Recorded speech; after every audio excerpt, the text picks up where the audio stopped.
तेलंगाना हुकूमत ने रियासत भर की आवाम को मुख्तलिफ फलाही स्कीमात जिनमें नए राशन कार्ड्स फराहमी, राशन कार्ड्स में नए नामों का इंदराज, रईतो भरोसा व दीगर फलाही स्कीमात से आरास्ता करने के लिए तेलंगाना भर के अजलाओं है मंडलों में ग्राम सभाएं मुनक़िद करते हुए आवाम से फलाही स्कीमात के लिए दरख्वास्तें हासिल कर रही है।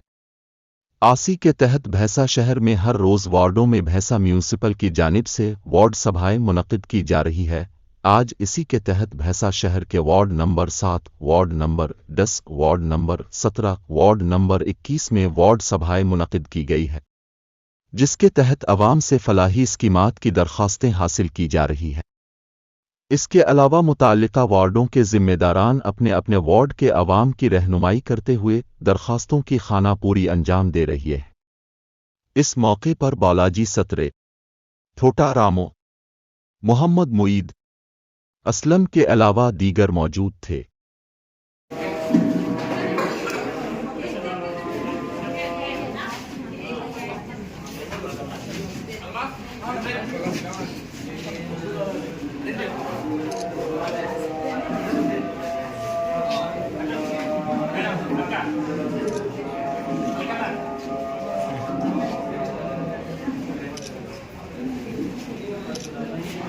ఇది అప్లై చేసినా మేడం ఒకసారి చెయ్యండి మరి పెన్షన్ కోసం ఎక్కడ కోడు ఈయన చేయాలి వచ్చిన వాళ్ళ నుండి కూడా మీరు విలేజ్లో వెళ్ళి ఈ పథకానికి మీరు అప్లై చేస్తారు. సెకండ్ వచ్చేసి రైతు భరోసా. రైతు భరోసా అంటే ఇక్కడ రైతులు ఉన్నారా? ఇక్కడ రైతులు ఉన్నారా? ఓకే, లేనట్టయితే పర్వాలేదు. ఒకవేళ రైతులు ఊర్ల నుంచి అక్కడ వ్యవసాయం చేసుకుని ఇక్కడ వచ్చి నివసిస్తుంటారు కొంతమంది, వాళ్ళకు కూడా ఇది వర్తిస్తుంది. వ్యవసాయ అభివృద్ధి మరియు రైతు సంక్షేమమే మన ప్రభుత్వ మొదటి ప్రాధాన్యత అంశం. అందులో భాగంగా రైతు భరోసా సహాయాన్ని ప్రతి సంవత్సరం ఎకరానికి 12,000 రూపాయలు పెంచడం జరిగింది. అది ప్రతి 6 మంత్స్ ఒక్కొక్క పంటకి 6,000 ఇస్తారు. అలాగే వ్యవసాయ యోగ్యమైన అన్ని భూములకు ఈ సహాయాన్ని ఈ నెల 26 అంటే 26 జనవరి ఉంది కదా, ఆ రోజు నుంచి అందించడానికి రాష్ట్ర ప్రభుత్వం ఏర్పాటు చేసింది.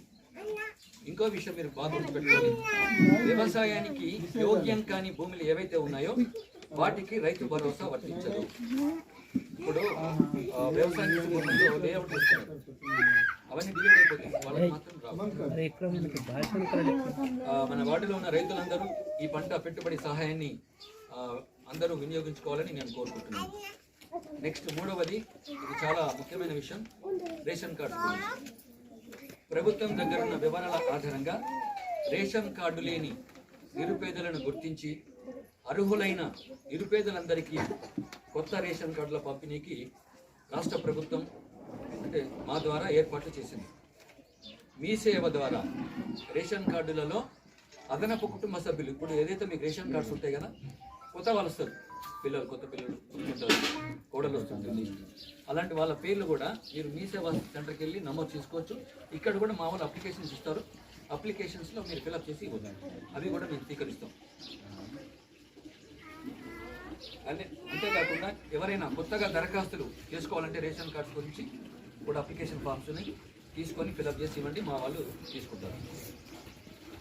ఇంకో ముఖ్య విషయం ఏంటంటే రేషన్ కార్డ్స్ది ఈ అప్లికేషన్ తీసుకోవడం అనేది నిరంతర ప్రక్రియ.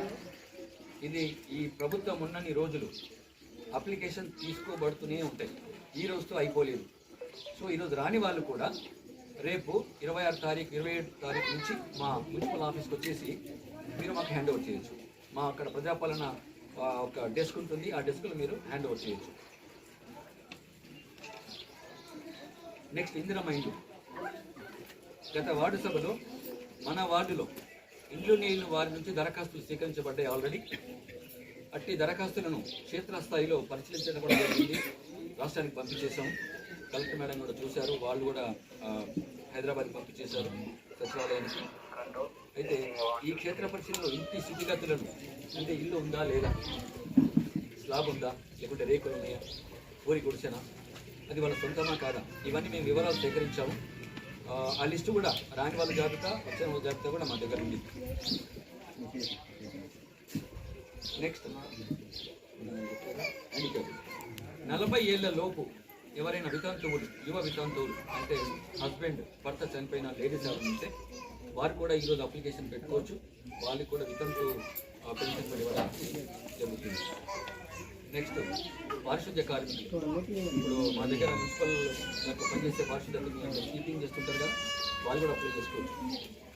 భూమి లేని నిరుపేదలు, భూమి లేని వారు కూడా అప్లై చేసుకోవచ్చు.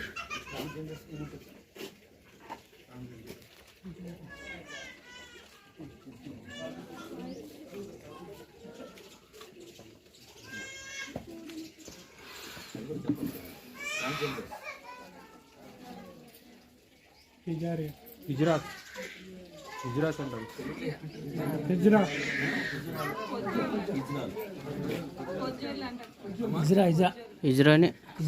అంటే కొద్దిగా అంటే తెలియదు. ఎవరైతే వారు అంటే ఉంటారు, ప్రతి ప్లేస్ లో ఉంటారు, మనం కించపరచొద్దు. అదే భగవంతుడు వారిని ఆ రకంగా పుట్టించాడు. సో వారు కూడా ఎవరైనా ఉంటే అప్లికేషన్ ఇక్కడ ఇవ్వచ్చు. వారికి కూడా పెన్షన్ ఇవ్వడానికి రాష్ట్ర ప్రభుత్వం ఏర్పాటు చేస్తుంది. ఇందాక చెప్పినట్టు ఇల్లు కట్టుకునేందుకు స్థలం ఉన్న వారిది ఒక జాబితాగా, స్థలం లేని వారికి అంటే స్థలం ఉన్న వాళ్ళకు, స్థలం లేని వారికి అంటే కంప్లీట్ వాళ్ళకు ఏమి ఉండదు, భూమి కూడా ఉండదు. అట్లాంటి వాళ్ళ జాబితా కూడా మా దగ్గర ఉంది. అది మీరు చెక్ చేసుకోవచ్చు. మీ అభ్యంతరాలు అంటే కూడా మాకు చెప్పండి, మేము స్వీకరిస్తాం. నెక్స్ట్ ప్రజాపాలనలో దరఖాస్తు చేయని వారు, ప్రజాపాలనలో ఎవరైతే దరఖాస్తు చేయలేదో, చేసినా కూడా ఈ జాబితాలో పేరు లేని వారు ఇప్పుడు అప్లికేషన్స్ మనకి ఇవ్వచ్చు. ఈరోజు ఇవ్వని పక్షంలో ఎవరైనా ఇప్పుడు ఈ మీటింగ్ రాని వాళ్ళు ఎవరైనా ఉన్నట్టయితే వాళ్ళకి చెప్పండి. 27 తారీఖు నుంచి నిరంతర ప్రక్రియ. ఇది కూడా మీరు ఎప్పటి నుంచి అక్కడ ఇచ్చుకోవచ్చు. అప్లికేషన్ ఇస్తే మేము అది కూడా పంపిస్తాం గవర్నమెంట్.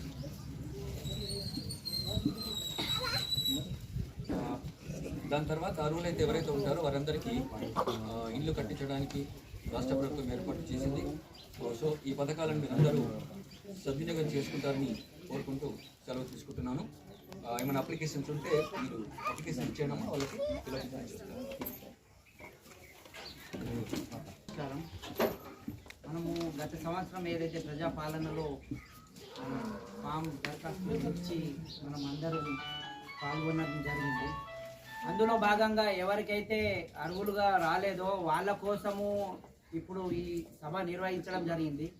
కానీ సార్ మన దగ్గర ఎవరైతే అందరూ మా వార్డులో తక్కువ 100 మంది రేషన్ కార్డుల కొరకు అప్లై చేసినా 34 మందికే వచ్చింది. ఎందుకు?